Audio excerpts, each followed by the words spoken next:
situation at LAX today involving TSA employees. We'll have an update. How many Americans will be affected by the cuts to the supplemental nutrition program? In Europe, civil liberties committees are pushing for answers. What does Washington have to say? And it's sunny and 75 here in San Diego. How long is this warm weather going to stick around? I'll let you know. Newscene starts right now.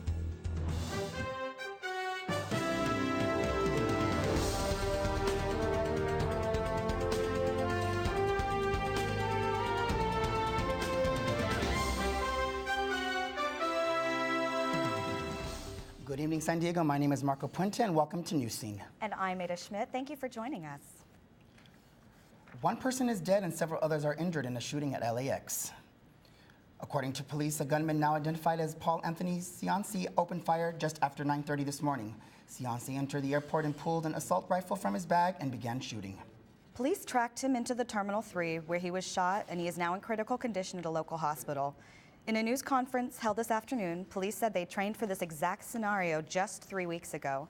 The FBI is now the lead in this investigation, and they have not released a motive, although it said Cianci was not a fan of the TSA. So if you're traveling to or from LAX, you might want to check on the flights for delays or updates. Correct. Washington has some explaining to do after more allegations. We have our lead reporter here, Shaun Stein, to let us know more on the story. Yeah, Marco and Ada, Washington started heating up this week when members of the European Parliament's Civil Liberties Committee pushed for answers on the allegations of NSA's overseas spying.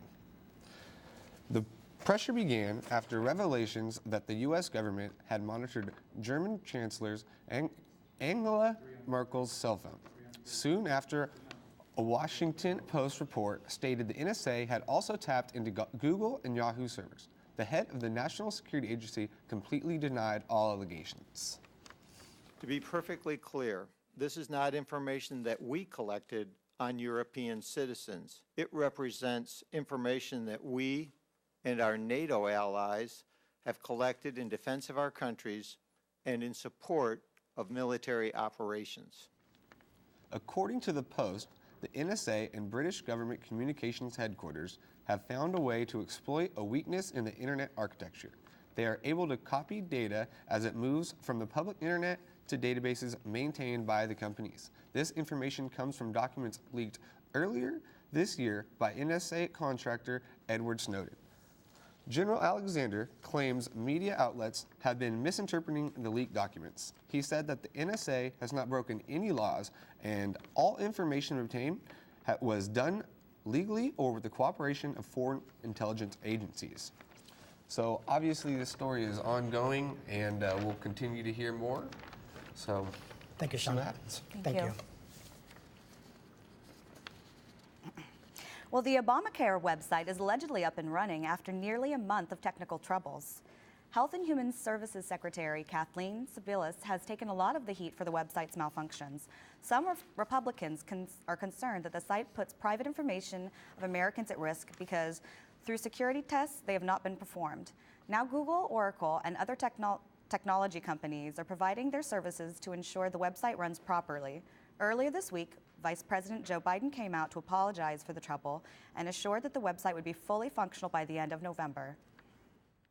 More than 47 million Americans will be hit by food stamp cuts starting today. The cuts to the federal program come as the Congress was unable to pass the new budget deal, also known as the Supplemental Nutrition and Assistance Program, or SNAP. A family for four would get a cut of $36.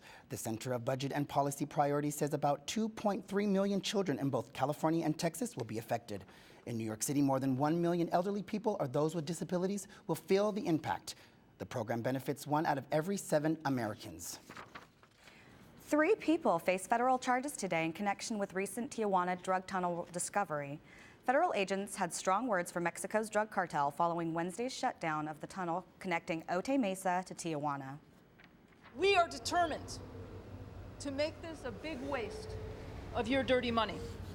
Not only will we take your drugs and shut down your tunnels before you even get an opportunity to use them, but we're now in a position where we're going after your management. This tunnel was operated by one of the most influential and powerful cartels in Mexico.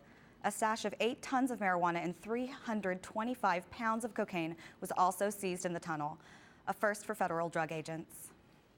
Mayoral candidate is getting his message out to the younger generation of voters. More than 100 San Diego City College students packed into room V101 yesterday to listen to mayoral candidate David Alvarez speak. Councilman Alvarez shared his plans for San Diego and answered questions students had. He also expressed how much he cares about San Diego. It's personal. As a native San Diegan, as someone who loves the city, I'm raising my own family. I want to make sure that this is a great city. David Alvarez is a former City College student. He took classes at City College when he was preparing for his political career. Alvarez is currently on the City Council representing District 8. After 5 years of planning, Phase 3 of the San Diego Convention Center expansion has been approved. The plan has support from City Hall, the hospitality industry, and many unions who say the expansion should add to new jobs and local economy. Reporter Shaniqua Blake has the details.